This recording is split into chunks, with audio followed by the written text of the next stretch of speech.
전에 부교육자로 함께 교회를 섬겼던 목사님이 지금은 선교사로 사역을 하고 있습니다.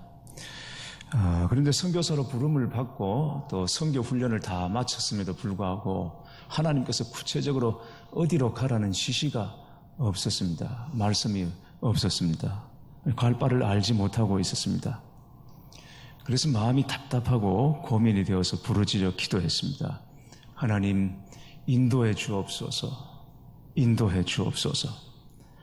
그렇게 하나님께 인도해 달라고 기도하다가 인도 선교사로 나갔습니다.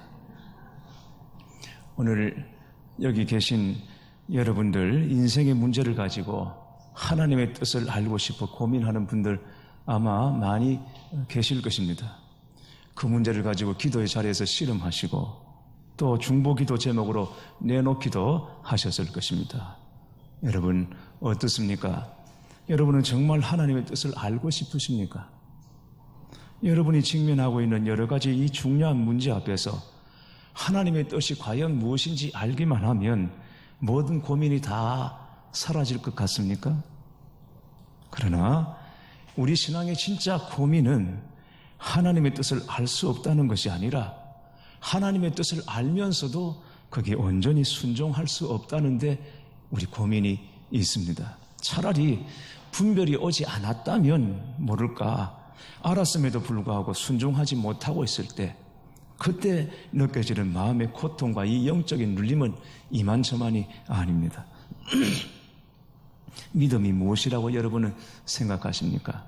믿음은 하나님이 주신 약속의 말씀을 믿는 것입니다. 그러나 그리고 하나님의 말씀을 믿는 증거는 오직 순종을 통해서 나타납니다. 순종하는 가운데 하나님의 약속이 우리에게 복으로 임하게 되는 것입니다. 그런데 문제는 순종이 그렇게 말처럼 쉽지 않더라 하는 것입니다. 아브라함이 세상을 떠난 다음에 이삭은 신앙의 홀로서기를 해야 했습니다. 그 즈음에 그 땅에 극심한 흉년이 들어서 먹을 것이 없었습니다. 굶어 죽을 지경이 된 것입니다. 이삭은 당황했습니다. 안절부절 못하고 걱정하다가 결국 짐을 쌌습니다. 양식을 얻기 위해서 애굽으로 내려가기로 결정한 것입니다. 눈앞의 상황이 너무 절박했기 때문에 하나님께 묻고 말고 할 것도 없이 그냥 짐부터 쌌습니다. 본문 1절을 함께 보시겠습니다. 아브람 때에 첫 흉년이 들었더니 그 땅에 또 흉년이 들매 이삭이 그랄로 가서 블레셋 왕 아비멜렉에게 이르렀더니 라고 했습니다. 세월이 흐르고 이 시대가 바뀌고 달라져도 사람들이 겪는 문제는 거의 비슷하구나 하는 생각을 합니다. 아브라함이 갈대아 우르에서 하나님의 부르심을 받고 떠났습니다. 그리고 가나안에 왔더니 오자마자 흉년이 들었습니다. 그래서 먹고 살기 위해서 애굽으로 피했습니다. 애굽에 갔더니 애굽 남자들이 사라를 보고 너무 그냥 탐을 내니까, 그래서 자기 목숨 잃을까 봐 내 아내가 아니고 내 누이라, 아내는 뺏겨도 내 목숨을 지켜야 된다.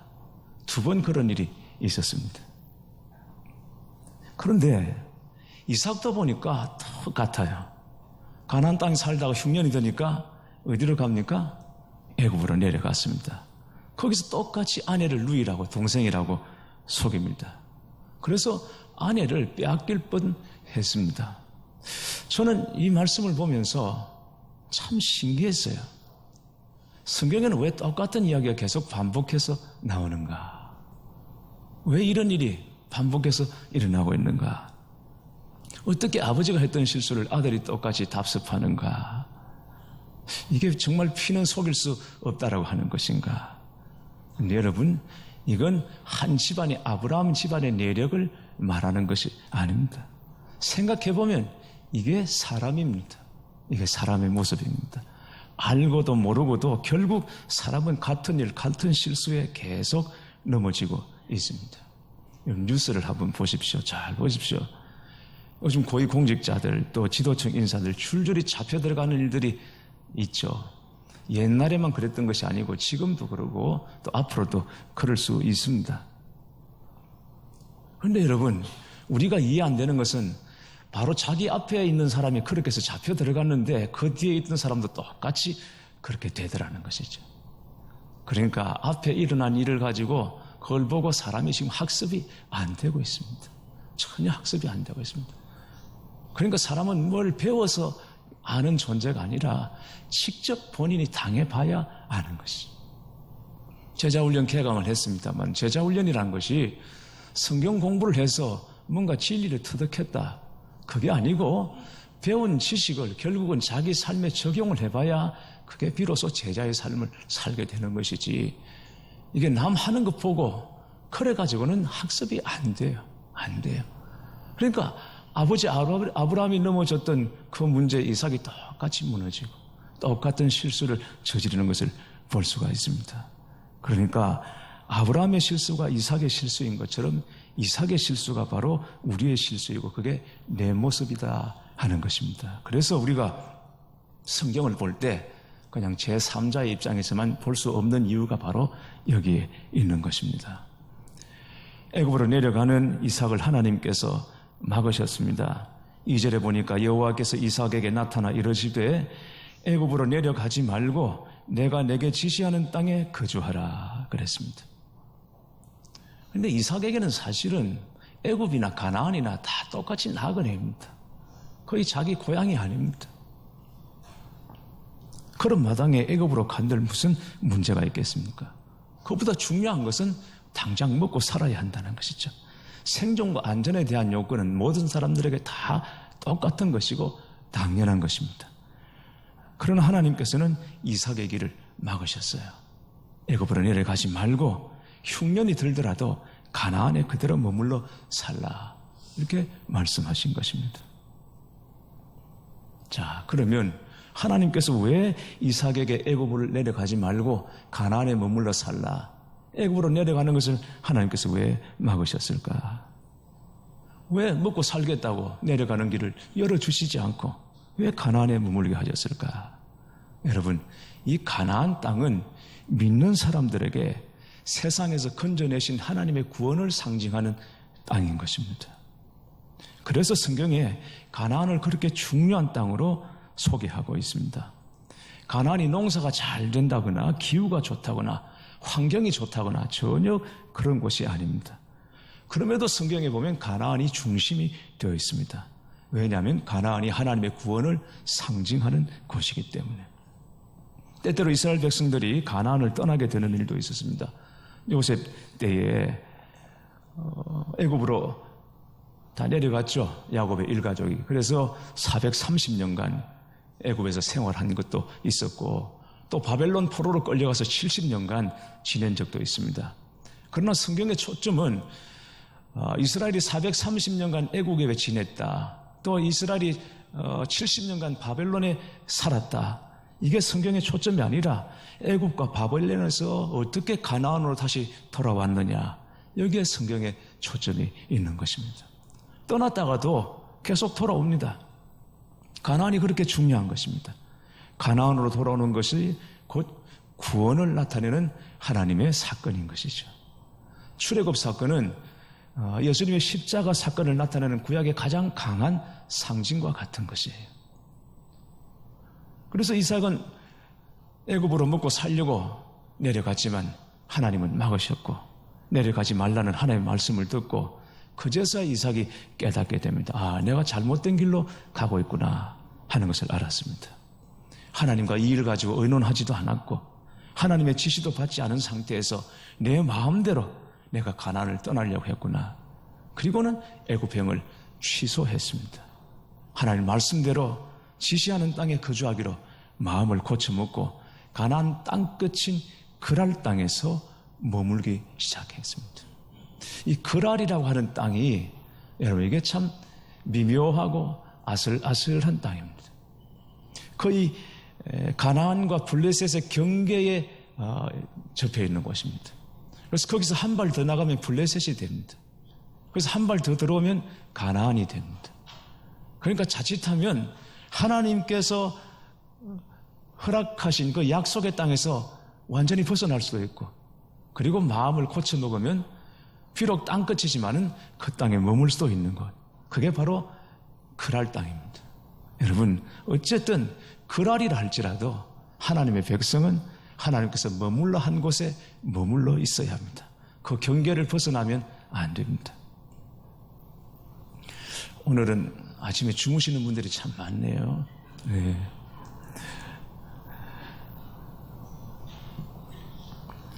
성도들의 삶의 범위와 성도들의 삶의 한계는 여러분 언제나 그리스도 안입니다. 우리는 주 안에서 살아야 합니다. 주 안을 벗어나면 안 됩니다. 교회를 다니다가 열심히 다니다가 나오지 못하는 분들이 꽤 많아요. 갈수록 그런 분들이 많아져요. 그런데 여러분, 지금 당장은 교회를 나오지 못하고 있을지라도 완전히 벗어나면 안 돼요. 그래서 찾아가면 신방이라도 받아야 돼요. 그런데 그것마저 피하고 거절해버리면 진짜 그리스도 바깥으로 벗어날 위험이 굉장히 많습니다. 어쩌다가 살다 보니까 벗어날 수 있을지 모르겠지만 어쨌든 교회의 영적인 돌봄이 미칠 수 있는 범위 안에서 있어야 합니다. 그래야 다시 돌아올 수 있습니다. 지금 우리와 함께 신앙생활 하던 분들 중에 그런 분들이 굉장히 많습니다. 여러분 진짜 생각날 때마다 기도해 주셔서 그랄을 벗어나지 않아야 합니다. 그랄을 땅을 벗어나게 되면 나중에는 정말 어려워지는 경우가 너무 많아서, 그래서 지금은 좀 부진하고 또 낙심해 있고 지쳐 있을지라도 어쨌든 거기 머물러 있어야 영적인 영향이 미칠 수 있어야 하고 돌봄이 미칠 수 있는 범위 안에 있어야 하는 것이죠. 이삭이 자칫하면 이 그랄을 완전히 벗어날 뻔했습니다. 자, 그런데 이삭이 그랄 땅에 거주할 때 그 그랄 땅 남자들이 이 리브가를 보고는 완전히 그냥 마음을 다 빼앗겨 버렸어요. 왜냐하면 리브가가 아주 아리따웠거든요. 아내가 너무 아름다우면 남편들이 걱정을 하는 것 같아요. 불안해하는 것 같아요. 너무 두려웠어요. 그래서 이삭이 생각해낸 것이 아내를 동생이라 속이는 것입니다. 왜냐하면 아내는 빼앗기는 있어도 목숨만은 지켜야 한다라고 생각했기 때문이죠. 여러분, 이삭과 리브가가 처음 만났을 때 한번 생각해 보세요. 이삭이 리브가가 하란을 떠나서 그 한 달간 긴 여행 끝에 오고 있죠. 신랑감을 만나기 위해서. 그때 이삭은 들판에 나와서 기도하며 자기 짝이 오기를 기다리고 있었습니다. 근데 리브가가 쭉 말을 타고 오다가 낙타를 타고 오다가 저 앞에 한 남자가 서성거리며 기도하는 모습을 보고는 낙타에서 딱 내려서 면박으로 얼굴을 가리고 신부의 예를 표하고 그리고 서로 다가가서 만나서 부부가 되어 어머니 사라가 쓰던 방에 기거하고 어머니를 잃은 슬픔을 이 리브가를 통해서 이삭이 위로받지 않습니까? 멋진 로맨스입니다. 그런 남자가 없습니다. 그랬던 이삭이 지금 보세요. 아내를 누이라고 속이고 자기는 살겠다고 거짓말을 하고 있습니다. 보면 남자가 참 약합니다. 잘 돌봐주셔야 됩니다. 강한 것 같지만 남자는 그냥 유리 그릇이다 그렇게 생각하시면 됩니다. 잘못하면 깨진다. 그래서 유리 그릇이니까 애지중지. 언제 마음이 바뀔지 모르니까 여러분 가정이나 사람이나 모든 일이 다 그렇습니다. 처음 마음을 딱 가지고 가는 것은 정말 저절로 되는 일이 아닙니다.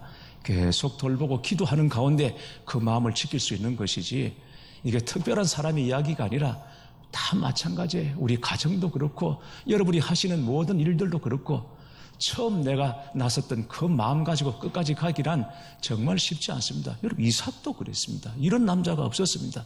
족장들 중에 한 여자하고 살았던 사람은 이삭밖에 없어요. 그랬던 사람도 이렇게 위기가 오니까 아내를 앞으로 내밀고 자기는 뒤에서 살겠다고 방법을 찾지 않습니까? 정말 돌보고 기도하는 일 없이는 처음 그 마음 가지고 끝까지 가기가 참 쉽지 않은 것입니다. 왜냐하면 사람은 다 약한 존재이기 때문에. 남자들이 여자를 보는 눈은 딱 한 가지라고 그래요. 성질이 못되고 예쁜 여자. 이런 여자는 예쁜데 성질이 못돼서 아주 나빠요. 그러면 남자들은 예쁜 게 착한 거다 그렇게 보는 겁니다. 머리가 나쁘고 예쁜 여자, 사랑은 머리로 하는 게 아니다 그렇게 말합니다. 허영에 꽉 찬 여자들이 있죠. 그런 여자를 보면 남자들은 이 한 몸 바쳐 허영에 이바지한다 그렇게 되는. 얼굴은 예쁜데 돈이 없다. 그러니까 돈 없고 예쁜 여자. 그런 여자를 보면 남자들은 내가 벌면 된다 그러면. 집안이 변변치 않고 예쁜 여자, 나는 언제나 사람만 본다 이런 얘기를 하는 것입니다. 그날 딱 남자들이 리브가의 미모를 보고 뻑 가버렸습니다. 그래서 뺏으려고 그랬어요. 그래서 누이라고 속인 거죠. 그런데 이 아비멜렉 왕이 어느 날 보니까 이삭이 자기 누이라고 했던 리브가를 꼭 껴안고 있는 것을 봤습니다. 그러니까 오빠가 여동생을 껴안고 있는 거하고는 다릅니다. 꼭 껴안고 있는 것을 보고는 이삭을 불렀습니다. 이리 오라. 동생이라고 하더니 너 거짓말 했잖아. 이 거짓말 때문에 우리 백성 중에 하나가 네 아내를 차지하고 죄 지어서 죽을 뻔했다. 그리고는 거기서 이삭을 막 책망을 합니다. 근데 여러분 보십시오. 하나님께서 그런 못난 이삭도 지켜주세요. 그렇게 책망을 하고는 막 그렇게 죽일 듯이 덤비더니 갑자기 이 아비멜렉의 마음이 싹 바뀌어가지고는 누구든지 이삭이나 그의 아내를 해치거나 범하는 자는 살아남지 못할 것이다. 그렇게 명령을 해버립니다. 결국은 그 그랄 땅에서 이삭이 보호를 받아요. 이방 왕을 통해서 보호를 받아요. 이게 하나님이 일하시는 것입니다. 우리 생각에는 세상에 나가서 세상의 방법을 따르지 않으면 살아남지 못할 것 같고 죽을 것 같지만, 그런데 여러분, 하나님은 하나님의 백성을 지켜주시는 것입니다. 어쨌든 어려워도 힘들어도 순종하기로 하면, 결정하면, 그러다가 실수할 수 있어도 그 실수까지도 하나님께서는 회복시켜 주시고 다시 일으켜 주시는 것입니다. 이삭이 그랄 땅에 산 것은 그 땅에 살고 싶어서 산 것이 아니에요. 애굽으로 내려가는 도중에 하나님께서 애굽 가지 말라고 하시니까 순종하는 마음으로 스톱하고 그 마지막 경계에 딱 머물러 버렸습니다. 그런데 거기 머물러 있는 이삭을 하나님께서 얼마나 축복하시는지, 그의 이삭이 농사를 지었는데 농사 100배의 소출이 맺혔습니다. 여러분, 100배. 이게 이제 관용적인 말이거든요. 100배란 말은 실제로 달아서 100배가 될 수 있지만 다른 사람들과 비교해서 비교할 수 없을 정도로 많은 수확을 얻었다. 그런 얘기예요. 문제는 이삭은 농사 짓는 사람이 아니에요. 농부가 아니에요. 이삭은 소나 양을 치는 목자예요. 그런데 비전문가가 자기 전공이 아닌 농사를 지었는데 엄청난 결과를 얻었어요. 하나님이 이삭을 그렇게 축복하신 거예요. 뿐만 아니라 이삭이 우물을 파는데 파는 곳마다 물이 솟구쳐 오르는 것입니다. 여러분, 이 사람들에게 우물은 생존의 문제입니다. 그 정도로 우물이 중요하고 그 정도로 우물이 잘 안 물이 안 나온다는 것이죠. 우리나라 땅처럼 그냥 파기만 하면 물이 나오는 데가 아니에요. 평생 우물 하나 구하지 못해서 남의 우물에 빌부터 살아야 하는 사람들이 부지기수입니다. 그런데 이삭은 어쨌든 우물을 파니까 물이 솟구쳐 올라요. 나중에 그걸 보고 블레셋 사람들이 두려워할 정도로 하나님께서 이삭을 그렇게 축복해 주십니다. 왜 그렇게 해주십니까? 자기 고집을 꺾고 하나님 말씀에 순종했기 때문인 것입니다. 하나님은 자기 고집을 꺾고 자기 생각을 꺾고 하나님 말씀에 순종하는 사람을 사랑하시고, 그리고 그가 포기한 것 이상으로 하나님께서 채워주시는 줄 믿습니다. 예수님께서 죽은 지 나흘이 지난 나사로를 다시 살려주시지 않았습니까? 나사로의 무덤에 가셔서 예수님께서 그 무덤을 향해서 그냥 나사로야 나오라. 그래서 나사로가 나왔습니까? 그럼 어떻게 나왔습니까? 예수님께서 나사로의 무덤에 가셔서 먼저 거기 있는 사람들에게 무덤 입구에 돌을 치우라 그러셨습니다. 여러분, 죽은 자를 살리시는 주님께서 돌이 있으면 어떻고 없으면 어떻습니까? 말씀 한마디에 그 돌이 그냥 굴러 가버리고 아니면 가루처럼 싹 녹아버리기도 하고 주님은 얼마든지 그렇게 하실 수 있는데 그런데 뭘 또 굳이 거기 있는 사람에게 돌을 치워라. 돌이 있어야 나사라고 나온다. 돌이 없어야 나사라고 나온다. 왜 그렇게 하셨을까요? 여러분, 돌을 치우는 순종은 사람이 감당해야 하는 것입니다. 그 순종을 감당해야 죽은 나사로가 다시 부활하는 기적을 체험할 수 있는 것입니다. 주님은 얼마든지 주의 일을 행하실 수 있지만 그러나 우리의 순종의 분량은 우리에게 맡겨주시고 우리의 믿음을 달아보시는 것이죠. 예수님께서 첫 번째 행하신 기적이 가나 혼인잔치에서 포도주가 떨어졌을 때 물로 포도주를 만드시는 사건이었죠. 근데 주님께서 뭐라고 말씀하십니까? 6개 돌 항아리에 아귀까지 물을 가득 채워라. 하인들에게 채워라. 그렇게 안 하셔도 돼요. 우물 속에 있는 물이나 그냥 밖에 흐르는 물이나 원하시면 얼마든지 그냥 그 물이 포도주가 되게 하실 수 있습니다. 그런데도 돌 항아리에 물을 가득 채우라. 그렇게 말씀하세요. 여러분, 주님께서 모든 물을 가지고 다 그냥 태평양, 대서양, 인도양 5대양, 6대양 모든 물은 다 포도주로 만드실 수 있고 그 물을 다시 그냥 맹물로도 만드실 수 있지만 그러나 물 항아리를 채우는 그 순종을 통해서 하나님은 기적을 행하시고 복을 주시는 것입니다. 그 순종을 오늘도 주님은 우리에게 요구하시는 것입니다. 교회 여러분, 때로 하나님께서 우리의 길을 막으실 때가 있습니다. 환경적으로 막히고 살아가면서 여러 가지 일로 우리 길이 막힐 때가 있습니다. 그런데 결국 하나님께서 막으시는 것이 은혜고 그때 그 순종하는 것이 복이라는 것입니다. 살아가면서 내 마음대로 되는 것이 하나도 없고 내 마음대로 살 수 없다고 해서 여러분 답답해하지 마시길 바랍니다. 세상 사람들처럼 자유롭게 살 수 없다고 한탄하지 마십시오. 하나님이 말씀하실 때 그 말씀에 순종하면 그게 바로 복이라는 것을 잊지 마시기 바랍니다. 순종은 성경의 사람들이나 지금 우리에게나 똑같이 어려운 일입니다. 그러나 그 순종의 고개를 넘고 나면 비로소 그때 은혜의 강이 우리 앞에 나타나게 되는 것입니다. 믿으시기를 주님의 이름으로 축원합니다.